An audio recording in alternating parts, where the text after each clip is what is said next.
سلااوتان لێبێت قوتابیانی بەڕێز لە ڤیدیۆ ئەمجارە باسی inelastic collisions دەکەین. لە ڤیدیۆ پێشتر باسی زۆر یەکەمی بەریەکەوتنمان کرد، ئەویش elastic collision بوو لە one dimension.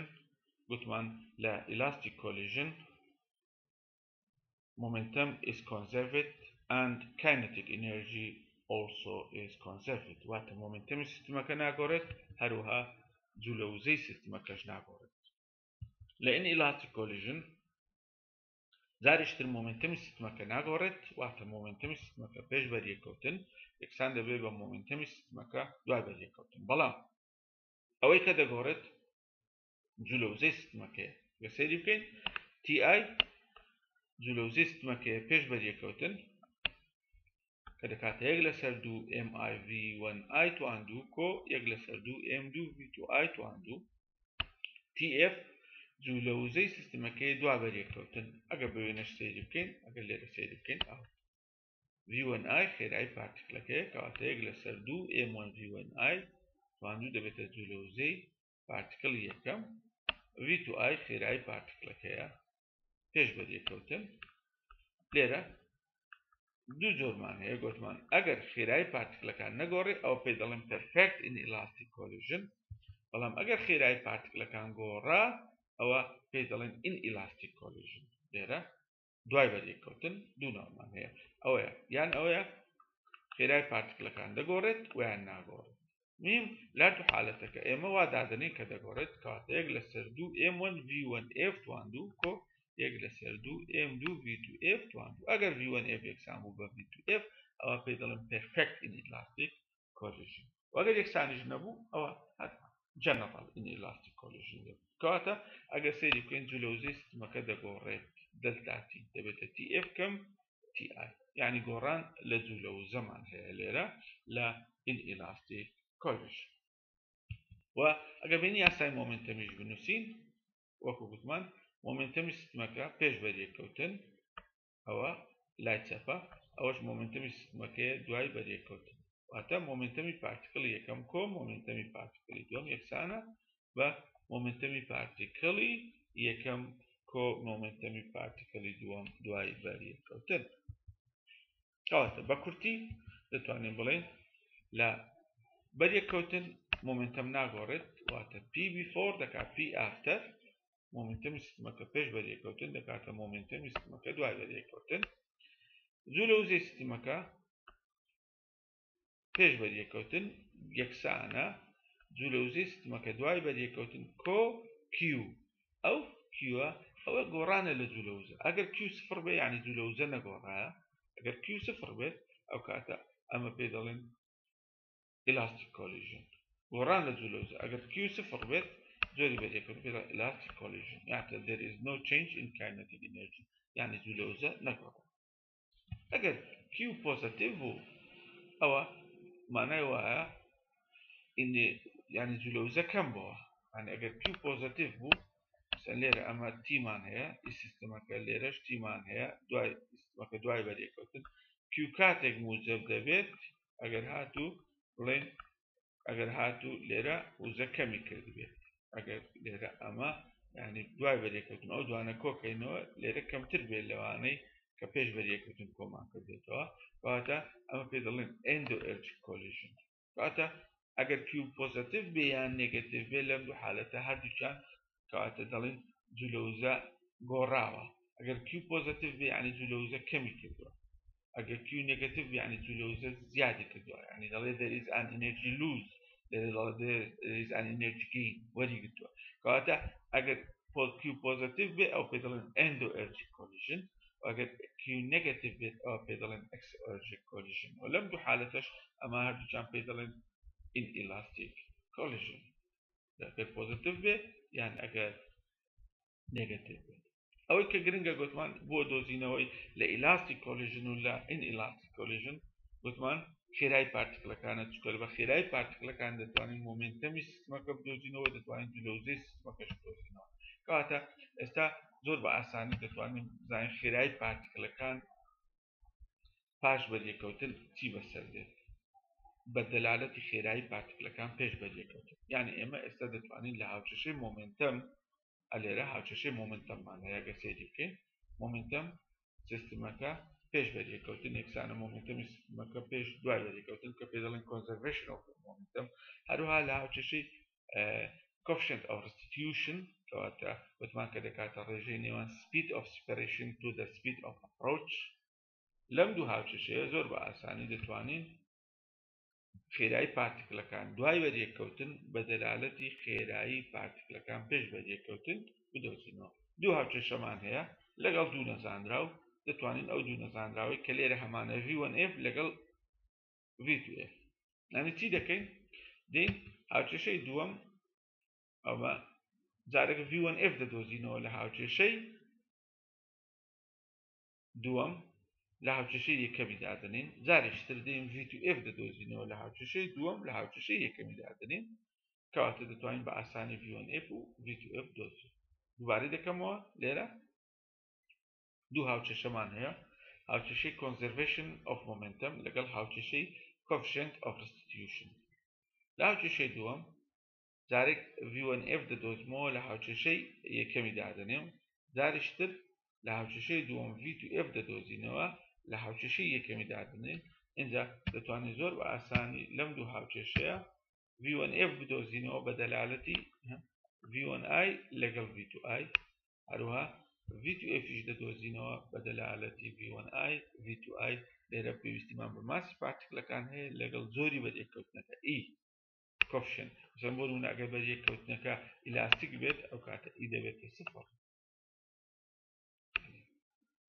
ئەگەر پێرفێکت ئینئیلاستیک بێت ئەو کاتە ئیەکە دەبێتە یەک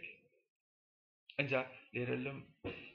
دوو هاوچێشەیە دەتوانین خێرایی پارتیکلەکان دوای بەریەککەوتن بدۆزینەوە بە دەلالەتی خێرایی پارتیکلەکان پێش بەریەککەوتن دوو هاوچێشەی ئاخیری بەکاردێت بۆ دۆزینەوەی خێرایی پارتیکلەکان دوای بەریەککەوتن بە دەلالەتی خێرایی پارتیکلەکان پێش بەریەککەوتن دەتوانین لێرە چەند نمونەیەک وەرگرین لەسەر ئەم هاوچێشەیە و یان دەتوانین نمونەی تریشمان هەیە لێرە ئەگەر لە پرۆبلمی هەفت تەماشا بکەین دەڵێ a small car of mass M and initial speed V0 سیارێکی بچووک ماسەکەی ئێمە خێرایی بیدات V0 collides head on an icy road with a track of mass 4M دەڵێ لەگەل لۆریەک بەریەک دەکەوێت خێراییەکەی 4M بەرەو ڕووی یەکتریش دەچن going toward the car with initial speed V0 لەسەر دوو بەڵام خێرایی لۆریەکە V0 لەسەر دوو if the coefficient of restitution in the collision is 1/4 و یەکەشی دایە find the speed and direction of each particle after collision خێرایی هەردوو پارتیکلەکە سیارە و لۆریەکە دوای بەریەککەوتن چی دەبێت ئەگە بوێنە سەیری بکەین ئەوە سیارەکەیە خێراییەکەی V0 ماسەکەی ئێمە ئەو لۆریەکەیە بۆ نمونە خێراییەکەی ناقص V0 لەسەر دووە چکە پێچەوانەی ئاراستەی V0 4M پارتیکلەکە دوای بەریەککەوتن چیان لێدێت کەواتە ئێستا ئەوەی ئێمە هەیتمان لەم دوو هاوچێشەیە M1 M2 مان هەیە E مان هەیە یەک لەسەر چارە V1I V2I مان هەیە V1I V2I ئەوە V1I ئەوە V2I و دەستوانین لە هاوچێشەی دووەمیش بە هەمان شێوە لێرە V1I V2I لێرە دەتوانین بە ئاسانی V1F V2F بدۆزینەوە یعنی V car لەگەڵ V truck لێرە دەتوان V car بزانین دەکاتە چەند لەگەڵ V truck کاتە بە ئاسانی ئەگە بین هاوچێشەکە بەکاربێنین لێرە دوای دانانی زانراوەکان V car لێرە دەکاتە ناقص V0 لەسەر دوو یعنی دوای بەریەککەوتن خێراییەکەی دەبێتە ئەوە V car دەبێتە ناقص V0 لەسەر دوو و خێرایی تراک لۆریەکەش دەبێتە ناقص V0 لەسەر هەشت کاتە هەردووچیان بە ئاراستەی لۆریەکە دەبن خێرای سیارەکە دەبێتە خێرای لۆریەکە ئەوتە V0 لەسەر دوو و خێرایی لۆریەکەش دەبێتە V0 لەسەر هەشت و هەردووچیان بە ئاراستەی لۆریەکە دەبن کاتە ئێستا ئەمە ئێگزامپڵێک بوو بەکارمان هێنا بۆ دۆزینەوەی خێرایی پارتیکلەکان پاش بەریەککەوتن بە دەلالەتی خێرایی پارتیکلەکان پێش بەریەکەوت کەواتە لێرە ئەگەر ئێمە جۆری بەریەکەوتنەکە بزانین وەکو گوتمان ئی مەسەڵەن بۆ نمونە ئەگەر نمونێک ببینەوە لێرە دەڵێن ئەگەر جۆری بەریەکەوتنە ئیلاستیک بێت وە خێرای پارتیکلەکانیش وەکو یەک ماسی پارتیکلەکان وەکو یەک بێت ئەگەر سێری بکەیت ئی دەبێتە سفر لێرەش ئی دەبێتە m1 v1 i کۆ m2 v2 i لێرەش دەبێتە m1 v1 i کۆ m2 v2 i ئەو ماسەکانیش وەکو یەک بێت کەواتە v1f یەکسان دەبێت بە v2f کەواتە ئەگەر وا بێت v1f یەکسان دەبێت بە v2f لێرە ئەگەر وا دابنێ ئی سفر بێت ئی سفر بێت یان ئی ئیلاستیک کۆلیژن بێت ئەگەر ئیلاستیک کۆلیژن بێت ئی دەکاتە یەک بزانە نمونەیەکی تر ئەگەر ئەو نمونەیە بزانە ئەگەر ئیلاستیک کۆلیژنمان هەبێت ورن گوتمان ئی سفر ئی دەکاتە یەک ئەگەر ئی یەک بێت لە ئیلاستیک کۆلیژن و ماسی پارتیکلەکانیش وەکو یەک بن کەواتە ئەوە هەمووی نامێنێت ئەوە m1 کەم m1 دەبێتە سفر ئیژ یەکە کەواتە ئەوەی کە دەمێنێتەوە m2 کۆ m2 کە یەکسانیشە m1 کۆ m2 ئەوانش ئێمەکان لەگەیەکدا v2i دەبێنێت یعنی v1f دەبێتە v2i v2fیش دەبێتە v2i زانە کەواتە حالەتێکی خاص لێرە ئەگەر جۆری بەریەکەوتنەکە ئیلاستیک بێت و ماسی پارتیکلەکانیش وەکو یەک بن ئەو کاتە v1f دەبێتە v2i و v2f دەبێتە v2i واتە بە کورتی و بە کوردی پارتیکلەکان خێراییان دەگۆڕنەوە پاش بەریەکەوتن یعنی خێرایی پارتیکڵی یەکەم پێش بەریەکەوتن دەبێتە خێرایی پارتیکڵی دووەم دوای بەریەکەوتن خێرایی پارتیکڵی دووەم پێش بەریەکەوتن دەبێتە خێرایی پارتیکڵی یەکەم پاش خێراییەکانیان دەگۆڕنەوە ئەوە لە چ حالەتێک ڕوودەدات وەبزەم لێرە نووسرایە elastic collision in an elastic collision ای یک بێت an m1 یەکسان بێ بە m2 ئەوە v1f دەبتە v2i v2f ش دەبتە v1i یعنی پارتیکلەکان خێراییان دەگۆڕنەوە دوای بەریەکەوتن exchange their velocities after collision ولا حالتش تر نمونهش تر وەرگرین ئەگەر in a perfectly inelastic collision لێرە ئی سفرە ئەگەر ئی سفر بێت ئەوە v1f یەکسان دەبێت بە v2f لە حالەتەی ئەگەر یەکەم جا باسمان کرد ئەگەر ئی سفر بێت v1f یەکسان دەبێت بە v2f ئەو واتە پارتیکلەکان بێکەوە دەنووسێن واتە پاش بەریەکەوتن لە perfect inelastic collision خێرایی پارتیکڵی یەکەم یەکسان دەبێت بە خێرایی پارتیکڵی دووەم دوای بەریەکەوتن وە بە شێوەیەکی گشتی ئی گوتمان لە نێوان سفر و یەک دەبێت و هاوچەشەیەک هەیە دەتوانێت q لەگەڵ یەک لەسەر دوو میو v توان دوو یەکەم ئی توان دوو یعنی بە شێوەیەکی گشتی q لەگەڵ ئی دەتوانین ببەستینەوە ئەمە گوتمان گۆڕان لە جوو لە وزە لە کاتێک لەسەر دوو میو پێ دەڵێن reduced mass v پێ دەڵێن related speed و یەکەم ئی توان دوو ئەمەش پێ دەڵێن coefficient of restitution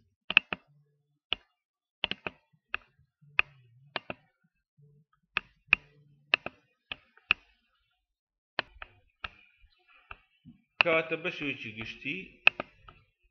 دەتوانین بڵێن ئەو هاوچەشەیەکەوە گۆڕان لە جوو لە وزە لەگەڵ coefficient of restitution دەبەستێتەوە ئەم هاوچەشەیە و دەتوانین بە شێوەیەکی گشتی ئەم هاوچەشەیەش چقاکە بسەلمێنین in general inelastic یان direct inelastic collision q دەکاتە ئەوە ئەمەش ئێگزامپڵە هەیتمان ئەمە ئەگەر هاتوو دوو پارتیکلمان هەبێ گوتمان if two bodies undergo a direct collision show that the loss in kinetic energy is equal to زانە ئەوە چۆن دەتەسەلمێنین لە بۆ سیستمێک کە لە دوو پارتیکل پێکات بێت جوولەوزەی سیستمەکە دەبێتە دوو بەش بەشێکەوە دەبێت دەڵێن جوولەوزەی سنتر ئۆف ماس بە نسبەت ئۆریجن بەشی دووەمیش کە پێ دەڵێن جوولەوزەی پارتیکلەکان بە نسبەت سنتر ئۆف ماس کە دەکاتە یەک لەسەر دوو میو v2 ئەوە یاسایە کەواتە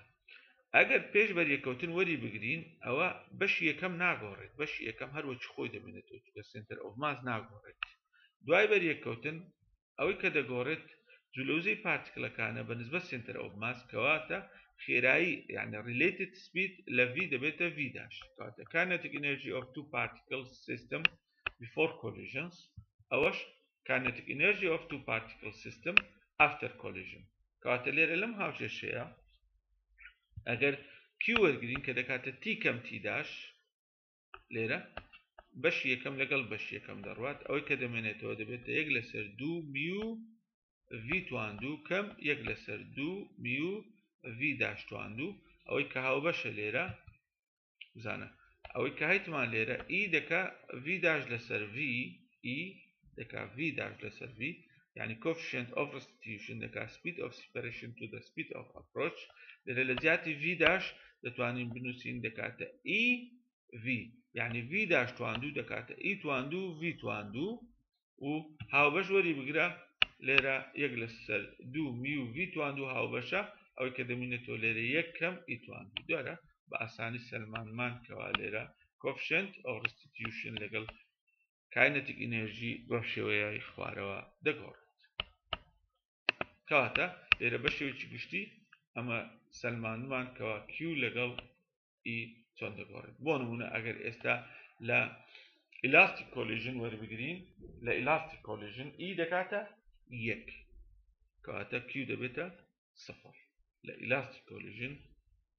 e دكاتا يك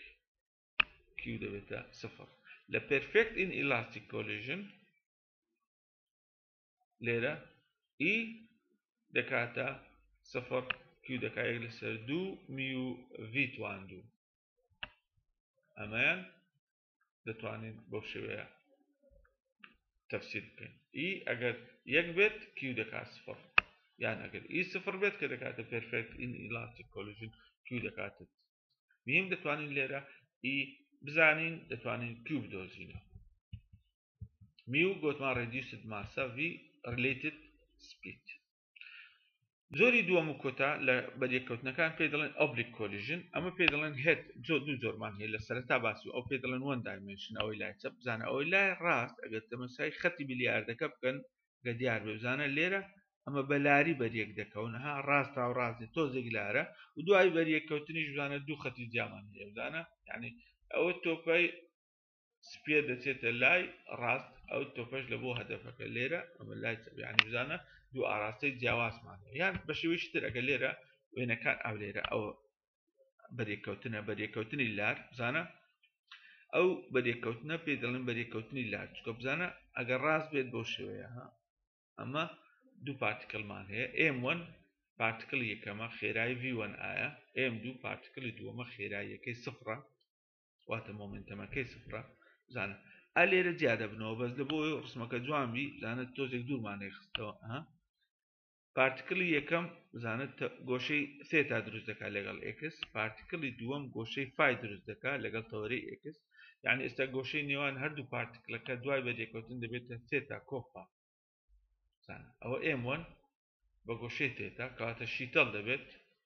v1f دەبێتە v1f کۆساین تێتا v1f ساین تێتا لەسەر تەوەرەی وای بە هەمان شێوە v2f cosine phi ئەو گۆشەی فای دروست دەکات لەسەر تەوەرەی x v2f sin phi بە ئاراستەی سالب وای دەبێتە ناقص v2f sin کاتێک ئێستا بین باسی خێرای پارتیکلەکان بکەین لێرە خێرای پارتیکڵی یەکەم لەسەر تەوەرەی x v1 ئایا لەسەر تەوەرەی y سفرە خێرای پارتیکڵی دووەم لەسەر تەوەرەی x y سفرە پارتیکلەکە وەستاوە لێرە خێرای پارتیکڵی دووەم لەسەر تەوەرەی x دەبتا v1f cosine تێتا لەسەر تەوەرەی y دەبتە v1f sin تێتا خێرای پارتیکڵی دووەم لەسەر تەوەرەی x دەبتە v2f cosine phi و لەسەر تەوەرەی y دەبتە ناقص v2f sin phi و دوای بەریەکەوتن گۆشەی نێوان هەردوو پارتیکلەکە دەبێتە تێتا کۆفای چکە لێرە دوو گۆشەماندانە یەکیان لە بۆ پارتیکڵی یەکەم یەکیشیان لە بۆ پارتیکڵی دووەم کەواتە لە oblique collision جارێشتر ئەگەر بین یاسای بەریەکەوتن بەربگرین p before دەکا p after لەبەر ئەوە دوو هاوچەشە دەتوانین لەسەر تەوەری x بەجیا چکە خێرای پارتیکلەکان لەسەر تەوەری x هەیە لەسەر تەوەری y هەیە یعنی ئەمە x direction یاسای مومنتم لەسەر x direction یاسای مومنتم لەسەر y direction ئەگەر جاریشتر بێڵێنەوە اگر بشويشي ولتر بينوسين ليرة دو حالتمان هي بلام ليرة تبيني تشجرين لأوبليك كوليجن أو ياسايا أبد راسني يعني ناتواني بلين خيراي بارتيكل أم بس لإلاستيك كوليجن أما دتواني بلين راسته خيراي بارتيكل كان زين أجر أوبليك كوليجن أجر زوري بدي كوتنا كإلاستيك بيد يعني إن إلاستيك بيد ناتواني بلين أو ياسايا راسته يعني خيراي بارتيكل كان كوب كيو ای پارتیکل یکم پیش بدی کودن لگل دوای بدی کودن یکسان نبود بخیر ای پارتیکل کان ای دوام پیش بدی کودن کو دوای بدی کودن و لیر اما اگزامپل اگر بین ورم گرینو زارشتر اما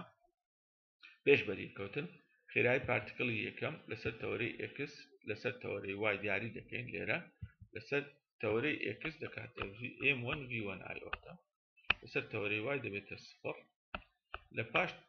بدي كوتن خيراي لسر توري اكس دو زورمان هي دواي بدي كوتن اگر تماشا فيها M1 V1 F كوساين ثيتا او اگر مومنتم كي حسابكين V دو F كوساين ثيتا يعني توري اكس بتني توري واي بتني دواني بنشي ليرا خيراي بارتيكل يكم لسر اكس خيراي بارتيكل دوام لسر اكس خيراي بارتيكل يكم دواي بدي كوتن لسر اكس خير هاي بارتيكل دوم ليروج دتوين مومنتم كان حساب يعني مومنتمي بارتيكل يكم لسر اكس مومنتمي بارتيكل دوم لسر اكس امانه پیش بدي كوتن لايتسب ولا راستش مومنتمي هادو بارتيكل كي دواي بدي كوتن لسر توري اكس انجا توري اكس وتوري واي بتنها دتوين واگر هاتو if the collision is elastic bit او كاته دتوانين او هاچ شيء مسندلين مومنتمي اللي راك تمشى اوكي كانت انرجي بارتيكل يكم كوس صفر يكسانا كانت انرجي بارتيكل دوم كو كانت انرجي بارتيكل يكم كو دوم اما جلوزي بارتيكل يكما جلوزي بارتيكل دوم پیش بدي كوتن صفر ام دو صفر اما جلوزي بارتيكل يكما دواي بدي كوتن اما جلوزي بارتيكل دوام دواي بدي كوتن كاتا لأوبليك كوليجن اما ياساي جلو زمان هي اگر ان الاستيك بيت او جارة بو شوية دنسرت كيو وثمان يا زياد دبيت يا كم دبيت اما جلوزي بارتيكل يكم كو صفر يكسانا جلوزي بارتيكل يكم كو جلوزي بارتيكل دوام دواي بدي كوتن كو كيو يعني بشوي بي دنسرت وثمان او بشوي بي اگر بينوسين واگر M1 يكسان بي M2 ليرا او كاتار دو لها وشيشة كجاران دو M دكين بتوانين بلن P1F ولا يساي مومنتمش بشوي دنسرت وثمان اما مومنتما P1I يكسان ب P1F كو P2F يعني مومنتمي بارتيكل يكم يكسانا مومنتمي بارتيكل يكم دواي بدي كوتن كو يدوم وثمان اي دوام ما ليرة نسيت كالصفرة ليرة لجلوزة كجوار انجا لهاوچشي سري اگر هاتو سيدي بكين ليرة لم هاوچشيش اگر P1I دوت P1I بكين يعني دوت خوي بكينو او ما نبدأ دسي P1F عندو كو P2F عندو كو دو P1F دوت P2F لهاوچشي سريش اگر M1 يكسان بيبا M2 لحالتي خاص اگر ماسي بارتيكل كان وكو يكو توبا كاني بليار او كاتا P1I تو عندو دكاتا P1F كو P2F هادو لهاوچشي دو MQ انجا ببراور كردني او دو هاوچشيا او لقلوا زانا لا تسبيان وكويكا كواتا لا راسيان دتواني بلين دو MQ دكاتا دو P1F دوت P2F واتا Q دكا P1F دوت P2F لسر M انجا اگر Q صفر بيت او معنى P1F دوت P2F دكاتا صفر يعني P1F استون لسر P2F واتا V1F استون لسر V2F يعني خيراي بارتيكل كان بستوني لغلي وشيني وانا دبيت النوع او اگر Q صفر بيت يعني for elastic collision اگر Q صفر بيت معناه وايا P1F استون لسر P2F اگر P1F استون بي لسر P2F يعني V1F لغل V2F استون واتا قوشين نيوانيان صفر لو ينكا قوشين نيوانيان واتا ثيتا كو فاي اگر بقر انو سر وينكا ليرة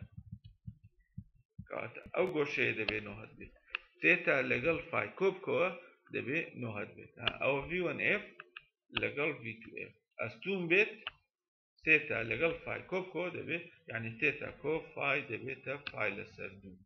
کەواتە ئەوە مانای وایە گۆشەی نێوانیان دەبێتە کەواتە لە ئیلاستیک کۆلیژن لە ئۆبلیک کۆلیژن ئەگەر Q صفر بێت ئەوە P1F ئەستون دەبێت لەسەر V2F واتە V1F ئەستون دەبێت لەسەر V2F پرۆبلمی هەفتمان باس کرد هەروەها پرۆبلمەکەی دوای ئەویشمان باس کرد و لێرە کۆتایی بە بابەتەکە و کۆتایی بە چاپتەری 5 دێنین ئینشاءالله ئەگەر بکرێت ئەو ئێگزامپڵانەی کە باسمان کرد دووبارەی بکەنەوە و لە ڤیدیۆی داهاتوو ئینشاءالله محاضەراتی تر باس دەکەین و بەردەوام دەبین